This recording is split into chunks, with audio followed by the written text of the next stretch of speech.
여러분 행복하십니까? 누군가가 길에 서서 지나가는 때 혹은 차 마시면서 당신 행복하십니까?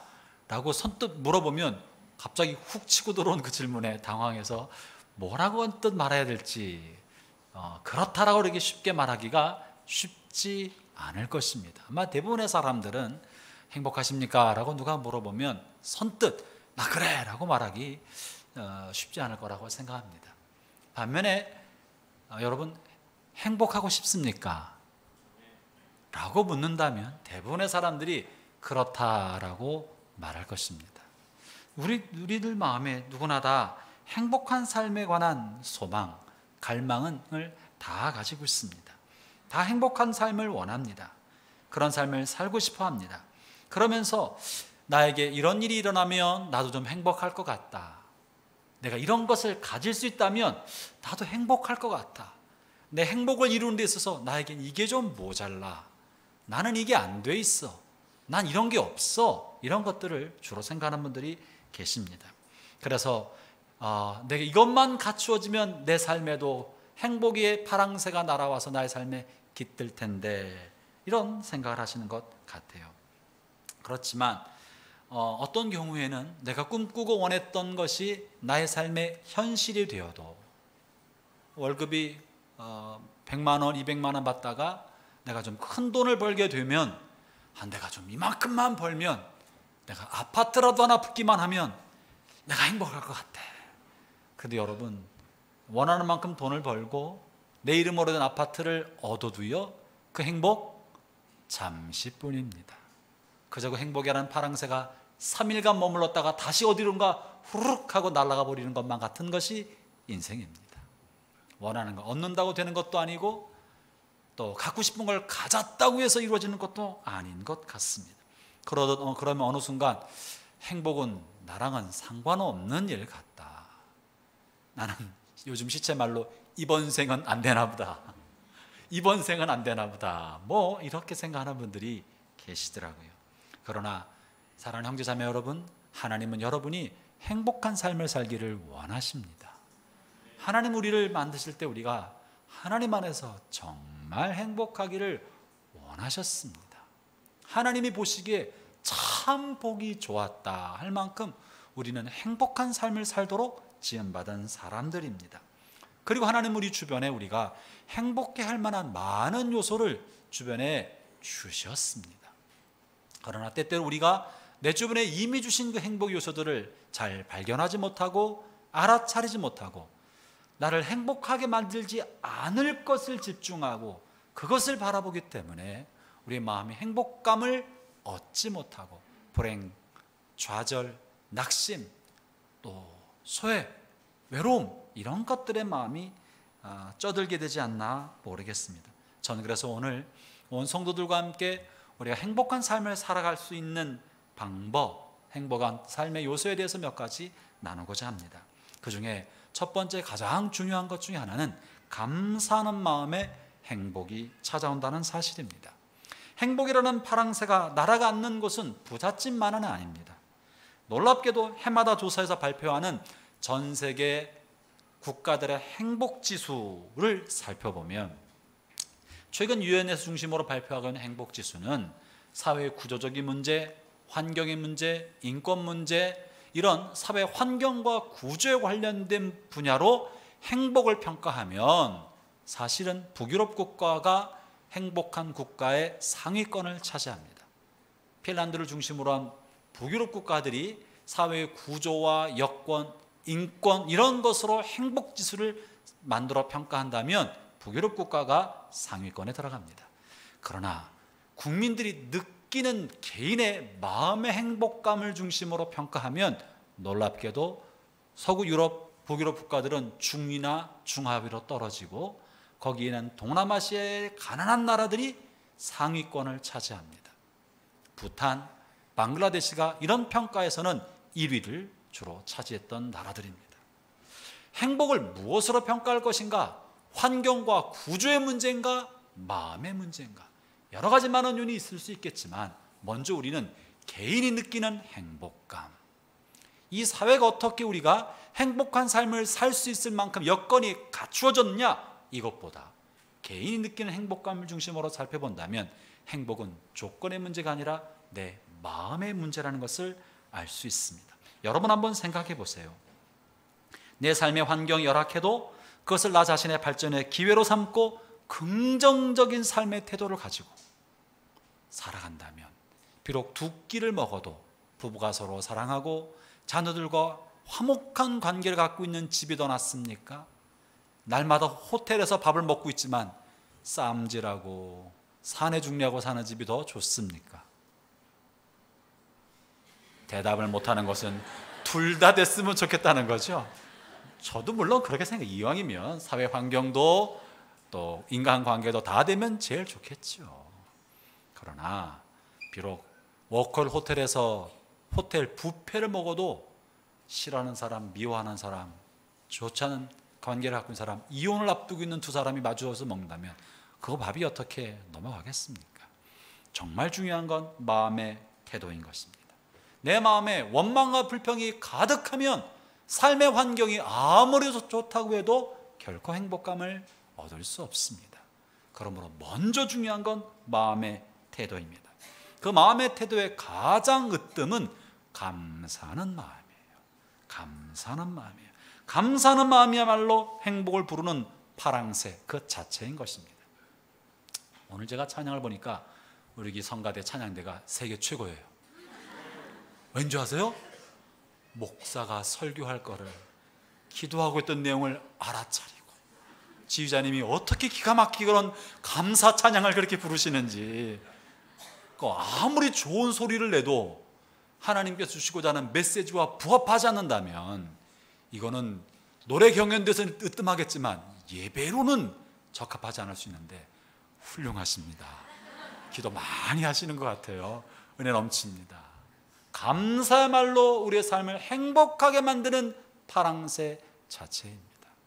여러분, 우리가 감사할 거는요, 생각해보면 대단히 많습니다. 얼마나 사실 나의 삶에 오늘 살아가는 이 시간도 얼마나 감사한지 모릅니다. 60대 전직 은행가 한 사람이 말기암 진단을 받았습니다. 그리고 나서 그가 지금까지 애써 모았던 전 재산, 그것이 아무것도 아니라는 사실을 발견했습니다. 젊은 시절 부와 성공을 쫓으며 살아왔지만 그 어떤 소유물도 말기암 진단을 받고 자신 안에 밀려오는 이 공허함과 허무감을 채워주지 못했습니다.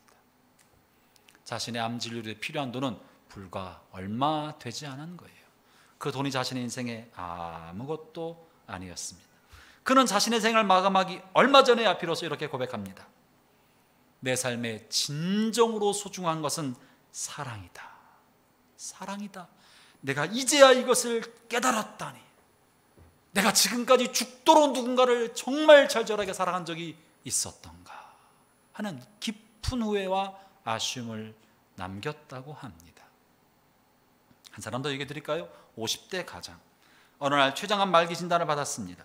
시한부 선고를 받고 나서 그는 딸과 함께 서점에 가서 암치료 관련된 책을 5권 구입했습니다. 식이요법이며 돌보는 방법 구해왔습니다. 그리고 집에 와서 도배질 사다가 집안을 도배하기 시작했습니다. 그리고 생각한 거예요. 내가 가족을 위해서 한 게 없구나. 바깥에 나가서 열심히 돈은 벌어왔지만 가족과 함께 시간을 갖지 못했구나. 그랬던 거예요. 그래서 그는 마지막 숨을 내쉬기 전에서 이런 글을 남겼습니다. 술자리를 줄이고 가족과 좀 더 시간을 보냈더라면, 내가 술자리를 줄이고 회식 시간을 줄이고 그 시간을 가족과 함께 좀 더 보냈더라면, 이런 아쉬운 말을 남기고 이런 뼈아픈 후회를 남기고 이 땅을 떠나갔다고 합니다. 이 같은 이야기는 지난 25년 동안 암병동에서 말기암 환자를 돌보며 말기암을 투병하고 있는 환자를 치료했던 호스피스 치료사 의사 카렌 와이어트가 쓴 일주일이 남았다면이라 책에 나와 있는 내용들입니다. 나에게 일주일이 남았다며. 닥터 카렌은 수많은 알기한 환자, 임종을 앞둔 환자들을 통해 그들의 마지막 순간에 후회하는 것들 중에 가장 대표되는 것 7가지를 택해서 그 책에서 기록하고 있습니다. 그래서 부제가 죽기 전에 후회하는 7가지라는 부제목이에요. 소개해 드릴까요? 여러분, 인생의 마지막이 되어서야 비로 사람은 철드는 거예요. 마지막이 되어서야 삶에서 정말 중요한 게 무엇인지 비로소 알게 되는 거예요.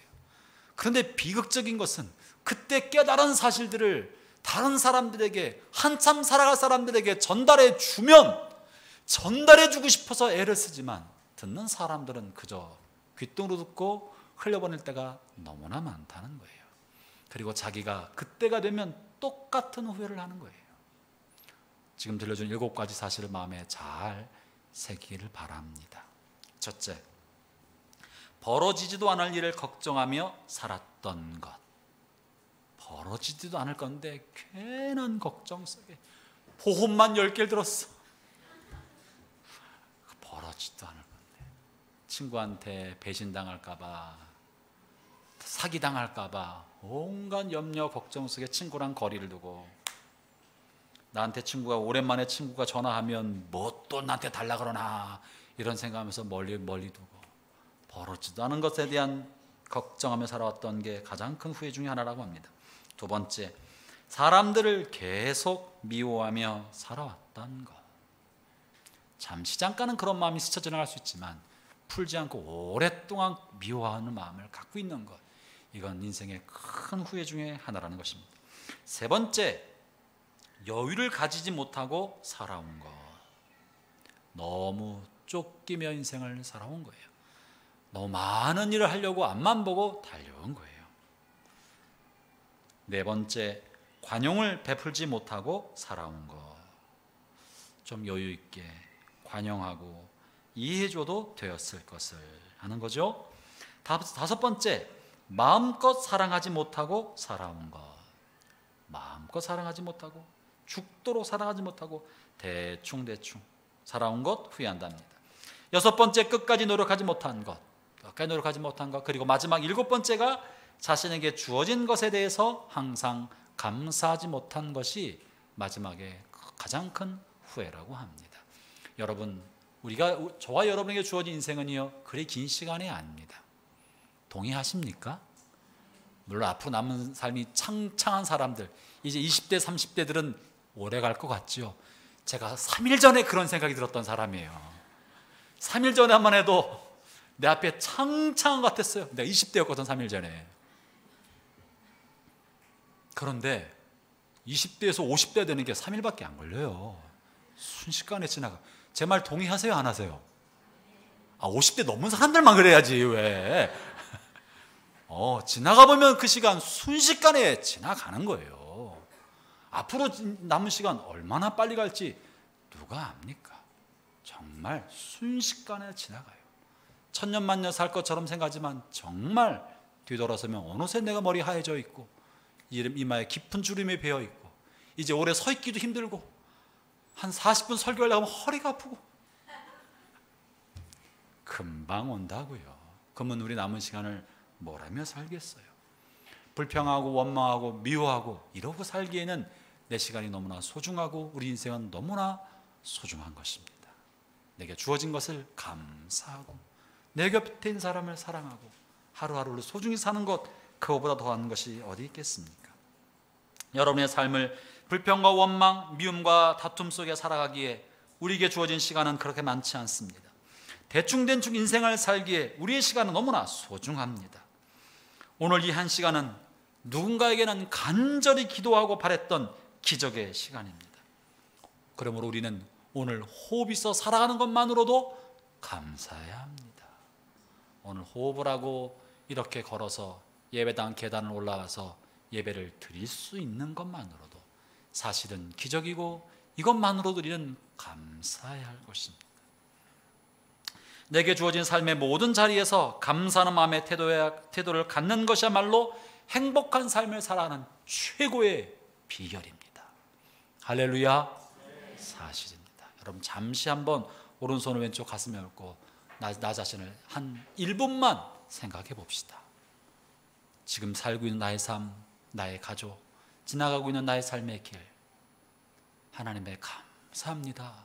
주님 감사합니다. 이만큼 있는 것도 하나님의 은혜입니다. 한번 우리 한 1분만 생각하고 감사합니다. 한번 이렇게 작은 소리로 말해보도록 합시다.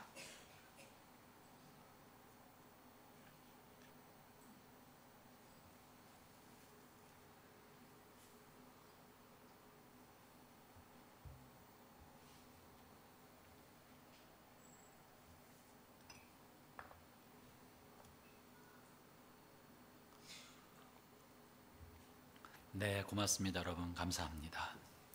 이제 오늘 본문 한번 읽어볼까요? 본문에 이렇게 말씀하고 있습니다. 오늘 본문에 조금 전에 읽은 말씀은 고대 국가 사회에서 가장 현명한 임금으로, 현자와 철학자로, 또 부와 권력과 명예를 누렸던 탁월한 임금으로 알려졌던 솔로몬이 그 인생의 말년에 남긴 명언, 명구 중에 하나입니다.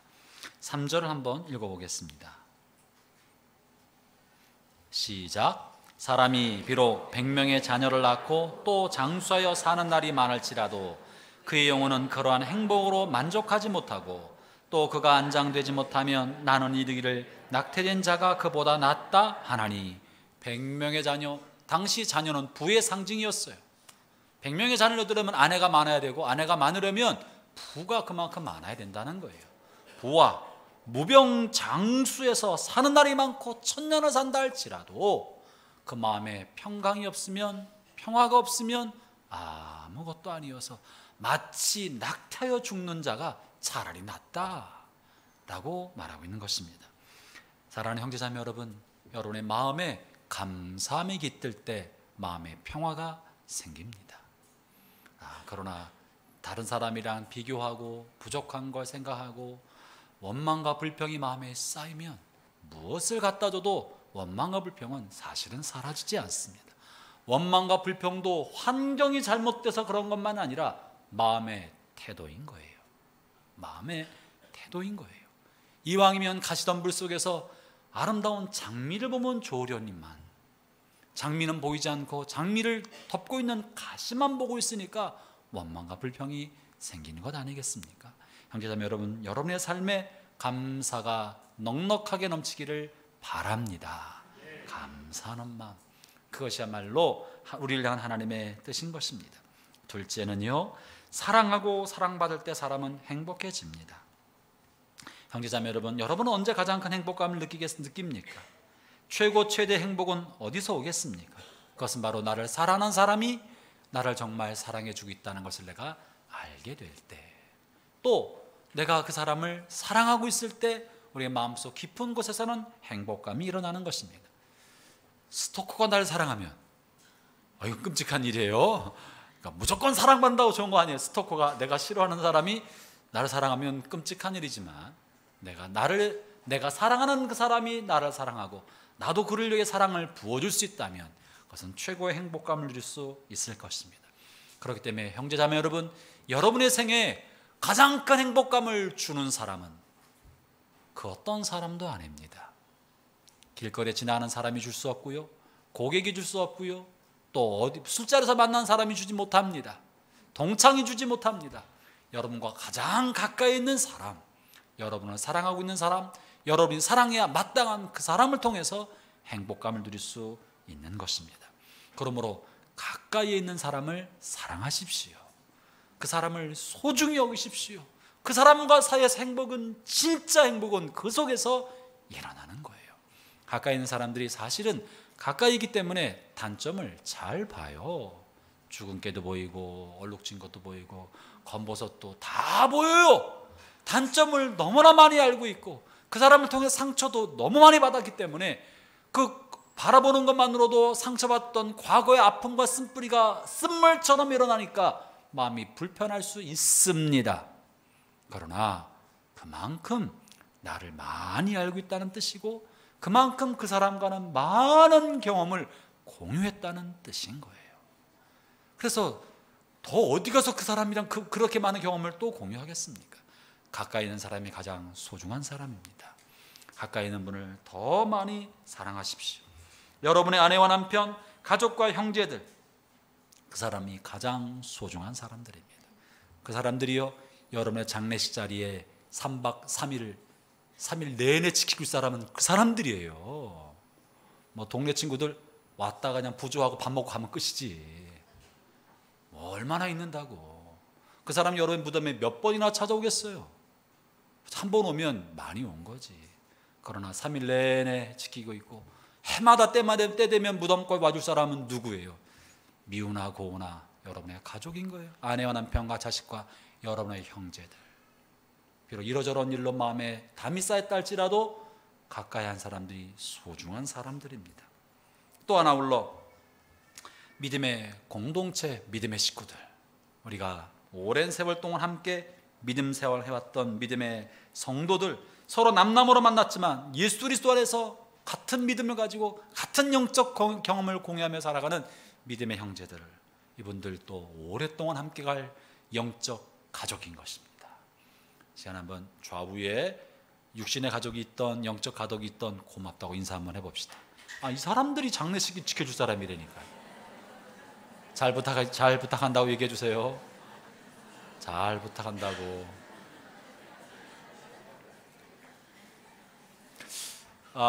치매를 연구하고 치매가 사회적 문제가 되고 있는 현대 사회입니다. 고령화 사회가 되어가면서 치매를 가장 많이 줄일 수 있고 치매를 줄여들게 만드는 그 길은 재산이 아닙니다. 돈으로 치매를 예방하거나 줄일 수 없습니다. 치매에 걸릴 확률이 적은 사람은 재산과 별 상관이 없습니다.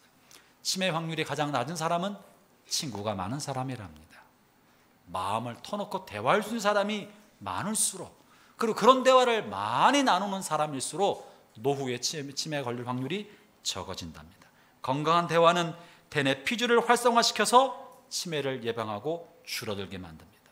그렇기 때문에 마음을 나눌 수 있는 친구야말로 노후의 진짜 재산입니다.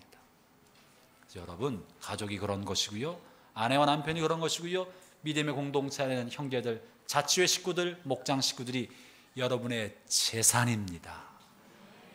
근데 그 재산을 관리 안 하는 사람도 있어요.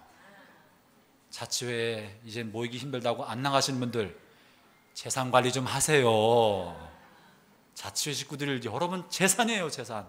목장 그렇게 모이라고 해도 안 나가는 사람들 재산 관리 좀 하세요. 여러분. 여러분 재산이에요. 언제 그런 식구들 또 만나냐고요. 자주 만나서 밥 먹고 교제하고, 그게 다 재산 관리하는 거예요.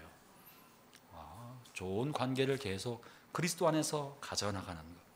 내가 사랑을 나눌수록 그 사랑을 받게 되고 그 사랑을 주고받음 속에서 우리는 진짜 행복을 경험할 수 있게 됩니다.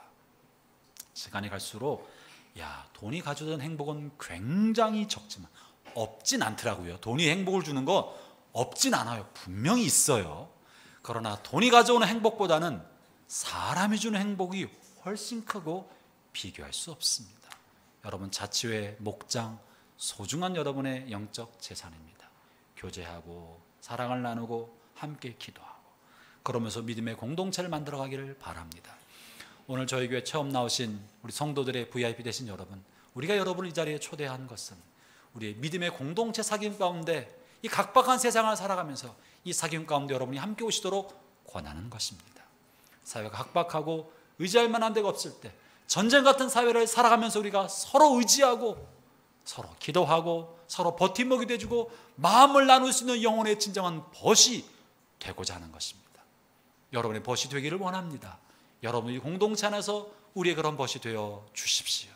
그러면 세상이 각박해도 살만한 세상이 될 것입니다.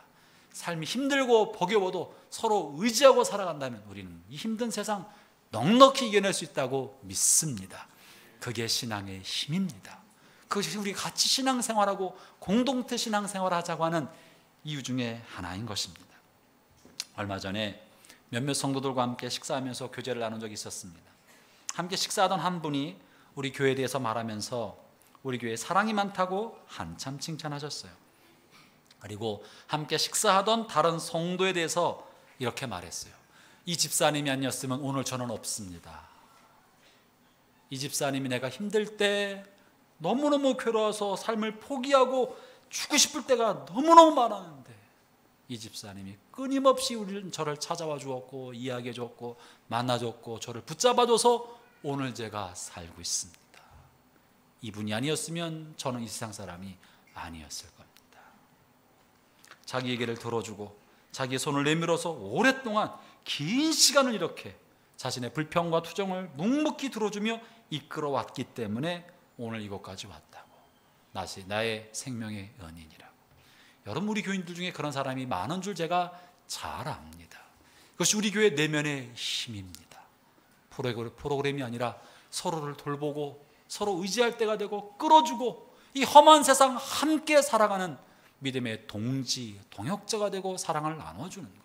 여러분, 사랑이 있는 곳에 행복이 머물고 그 사랑의 실천이 있는 곳에 주님이 그곳에 계십니다.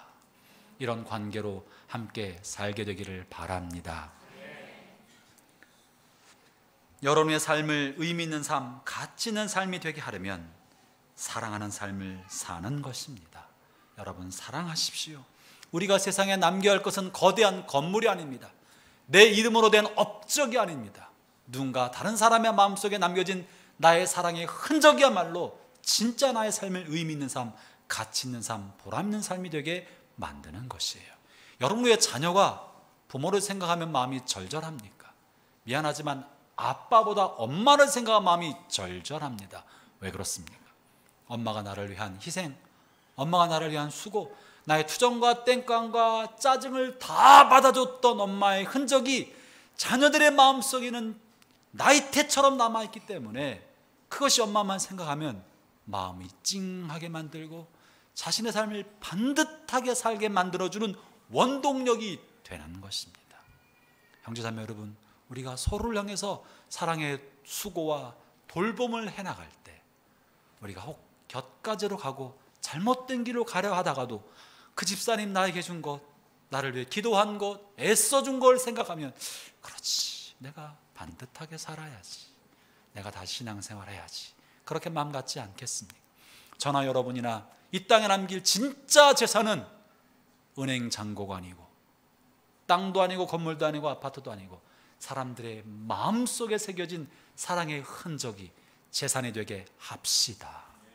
그러면 우리 교회는 좋은 교회, 행복한 교회, 우리들의 삶은 가치 있는 삶, 보람 있는 삶, 하나님 보실 때 내 아들이다, 내 딸이다, 그렇다 하시지 않으시겠습니까? 여러분 아십니까? 예수님은요, 이 땅에 살면서 책 한 권 쓴 적이 없습니다. 예수님은요, 먼 곳 가보신 적도 없습니다. 자기 이름으로 학교 하나 만들지 않으셨습니다. 예수님이 땅에 사신 동안에 자기 이름을 아무것도 남기지 않으셨어요. 그저 3년 내내 제자들을 사랑으로 돌본 것, 자신을 미워하고 원망하고 자신을 향해서 미움의 분노를 뿜어내는 사람을 위하여 자신의 생명을 준 것 이외에는 남긴 게 없습니다. 그러나 그 사랑을 받고 자란 제자들의 그 삶이 변화되고 그들의 변화된 삶이 지난 2000년 동안 인류 역사를 변화시켜 오지 않았습니까? 사랑하십시오. 더 많이 사랑하십시오. 가까운 사람을 사랑하고 여러분 이웃 사람들을 사랑으로 섬겨주십시오. 그것이 여러분의 삶의 재산이 될 것이고, 마침내 우리가 이 땅을 떠나서 하나님 앞에 설 때에 하나님께서 우리의 삶을 보시고 칭찬할 만한, 그리고 천국에 영원토록 별이 될 만한 여러분이 영원히 남긴 참다운 여러분의 유산이 될 것입니다. 오늘 이런 본문과 함께 신약성경 한 구절에서 이런 삶에 관해 말하고 있는데요, 우리가 어떤 삶을 살아야 하나님께 영광이 되고 하나님의 뜻인가? 데살로니가전서 5장 15절부터 18절에 이렇게 말씀하고 계십니다. 제가 그냥 읽을 테니까 들어보세요.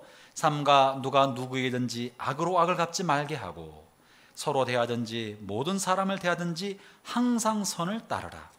항상 기뻐하라. 쉬지 말고 기도하라. 범사에 감사하라. 이것이 그리스도 예수 안에서 너희를 향하신 하나님의 뜻이다. 우리를 향한 하나님의 뜻은 굉장한 그 무엇이 아닙니다. 피조물을 향한 창조주의 뜻은 너무나 단순합니다. 누구든지 악으로 악을 갚지 말고 모든 사람을 항상 선으로 대해라. 항상 기뻐해라. 쉬지 말고 기도해라. 범사에 감사해라. 이것이 너희를 향한 하나님의 뜻이다. 이 하나님의 뜻이 이루어지는 곳에 하나님 우리 가운데 예비하신 행복이 깃들게 되는 것입니다. 이것이 행복한 삶의 비결인 것입니다. 제가 오늘 행복한 삶의 비결 세 번째로 나누고자 하는 바가 이 데살로니가전서 나와 있는 내용 중에 하나입니다. 그것은 바로 기도하는 삶을 살라는 거예요. 항상 기도하는 삶을 살라는 것입니다. 행복의 비결 첫 번째는 감사하는 삶이요, 두 번째는 사랑하는 삶이요, 세 번째는 기도하는 삶을 살라는 것입니다. 기도하는 삶이란 하나님과 관계를 맺는 삶입니다. 기도하는 삶이란 하나님을 의식하는 삶을 살라는 것입니다. 여러분, 하나님이 어디 있어? 하나님은 존재하지 않아. 죽으면 다 끝나는 거지. 죽으면 그냥 다 사라지고 마는 거야 라고 믿고 살아가는 사람과 하나님이 계시지, 우리는 그냥 우연히 땅에 태어난 존재가 아니야, 창조주에 의해서 나는 특별한 목적과 뜻을 가지고 만들어져서 이 땅에 보내진 존재야. 언젠가 나는 나를 지으신 창조주에게로 돌아갈 거야 라고 믿는 사람이 어떻게 똑같은 삶을 살겠습니까? 하나님이 없어 죽으면 다 끝나는 거야 라고 믿는 사람은요, 그 속을 계속 들여다보면 공허한 거예요. 삶이 허무한 거예요. 병 걸리면 절망과 좌절이에요. 늙어가는 것은 공포예요. 하나님 없고 죽으면 끝인데 늙어가는 거야말로 얼마나 큰 공포입니까? 죽음이 내 앞에 다가오는 것이야말로 끔찍한 두려움인 거예요. 가난하게 사는 건 원망과 저주예요. 왜 나만 이래야 돼? 세상은 불공평해. 그러나 나는 하나님이 준 피조물이야. 무언가 하나님의 뜻이 있지. 무언가 하나님의 뜻이 있어. 그리고 나에게 주신 선물같이 주어진 이 한평생의 생을 내가 잘 살아갈 때, 마침내 하나님 앞에 서게 됐을 때 칭찬받을 만한 일, 보상받을 만한 일이 내 생에는 있다. 지금은 손해보는 것 같아도, 지금은 내가 다른 사람에 비해서 불이익을 당하는 것 같아도, 사랑하고 섬기고 수고하는 것이 바보처럼 보인다 할지라도, 정직하게 사는 게 손해인 것처럼 보여도 내가 받을 진짜 보상은 이 땅이 아니라 나에게 이런 삶을 사는 것이 좋다라고 말씀하신 그분 앞에 설 때 나는 거기서 보상받는다 라고 믿고 살아가는 사람이 어떻게 같은 삶을 살겠습니까? 형제자매 여러분, 진짜 행복은요, 내 인생의 주인이 나야. 내 마음대로 살 거야. 내 마음대로 사는 데서 행복이 오는 것이 아니라 의미 있고 보람 있고 가치 있는 삶을 살아가는 데서 진짜 행복은 오는 것입니다. 그러려면 우리가 하나님을 의식하는 삶을 살아야 돼요. 기도는 그저 앉아서 중얼중얼 많이 하는 게 기도가 아니라 하나님을 의식하며 사는 거예요.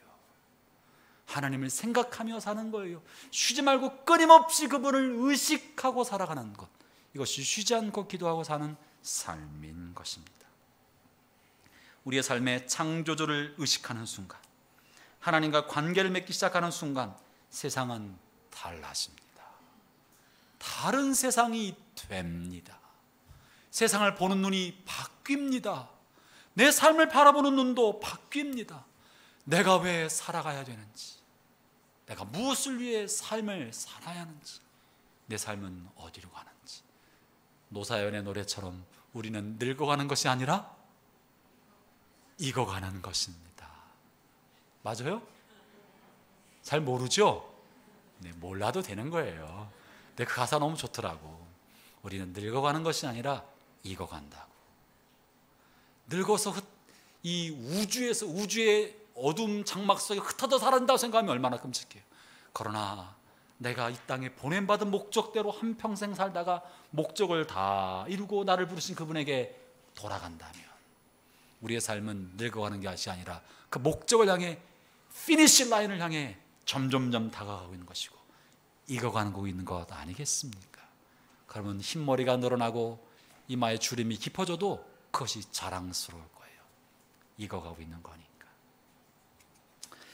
하나님을 의식하는 순간 우리의 삶은 의미가 생기고 목적이 생깁니다. 그리고 내가 살아갈 삶의 가치를 발견하게 됩니다. 하나님을 의식할 때 나의 삶의 어려움과 현실의 고난은 더 큰 하나님의 섭리 아래 있다는 것을 깨닫게 됩니다. 하나님을 의식할 때 감정이 휘몰아치는 분노 안에 사로잡히지 아니하고 나를 바라보고 계실 그분 앞에 감정을 캄다운, 침착하게 만들고 하나님 내가 어떻게 하기를 원하시는지 한 번 더 생각하고 이것이 나에게 이익이 될 것인가만 생각하지 아니하고 이것이 정말 나를 지신 하나님의 뜻에 부합할까 한 번 더 생각할 때 우리의 삶은 훨씬 더 안정이 됩니다. 우리의 삶은 훨씬 더 윤택하게 됩니다. 우리의 삶은 나뿐만 아니라 나의 가족과 주변 사람들을 유익하게 만드는 축복의 통로로 살 수 있습니다. 그러나 하나님을 의식하지 않는 사람들은요, 자기가 인생의 주인 될 수밖에 없습니다. 항상 기도하는 삶이란 그거는 새벽에 정화수 떠놓고 막 빌고 내가 원하는 소원 성취를 위해서 많이 기도하는 이런 의미가 아니라 내 삶을 하나님께 맞추기 위하여 하나님을 의식하는 삶입니다. 그러면 그렇게 하나님을 의식할 때마다 하나님이 나에게 들려준 하나님의 소리, 잘하고 있다, 괜찮다, 이렇게 보는 게 어떻겠니? 너 혹시 그렇게 하려는 건 네 마음속에는 이런 욕심이 들어있는 것 아니니? 나의 삶을 인도하시는 그 하나님의 인도하심을 경험하게 됩니다. 그것은 여러분의 삶을 행복한 삶으로, 보람 있는 삶으로, 만족한 삶으로 인도해 주실 것입니다. 사랑하는 형제자매 여러분, 하나님과 관계를 맺기를 바랍니다. 더 깊은 관계를 갖기를 바랍니다. 기도하는 삶은 여러분의 삶에서 유익을 하나님이 빼앗아가고자 드리라고 하는 것이 아니라 여러분을 진정한 행복으로 이끌어주기 위하여 여러분의 마음을 하나님께 드리라고 하는 것입니다. 형제자매 여러분, 때로 여러분의 삶이 지칩니까? 삶의 힘을 잃어버렸습니까? 아무도 도와줄 사람 없는 것 같습니까? 하나님께 엎드리십시오. 하늘의 문을 두드리십시오. 하나님을 찾으십시오. 하나님의 얼굴을 구하십시오. 하나님께서 여러분을 만나 주십니다. 그분이 기다리고 계십니다. 주님이 우리를 먼저 찾아오신 것처럼 여러분을 하나님이 먼저 찾아가셔서 하나님이 여러분을 부르고 계십니다. 행복은 멀리 있는 것이 아니에요. 내가 하나님 향해 마음의 문을 열기만 하면 그 주님이 우리 안에 들어오셔서 내 삶을 정리해 주시고 내가 무엇을 어떻게 살아가야 할지 어두운 밤하늘의 북극성처럼 막막한 바다 위에 등대처럼 우리의 빛이 되어 주시는 것입니다. 여러분 안에 그리스도를 또 하나님을 마음에 받아들이고 그분과 함께 관계를 갖기 시작한다면 여러분의 삶을 바라보는 하나님의 안목을 갖고 감사하는 삶, 더 많이 사랑할 수 있는 내면의 힘을 얻게 될 것입니다. 그것이 여러분을 행복한 길로 인도해 주실 것입니다. 기도하겠습니다.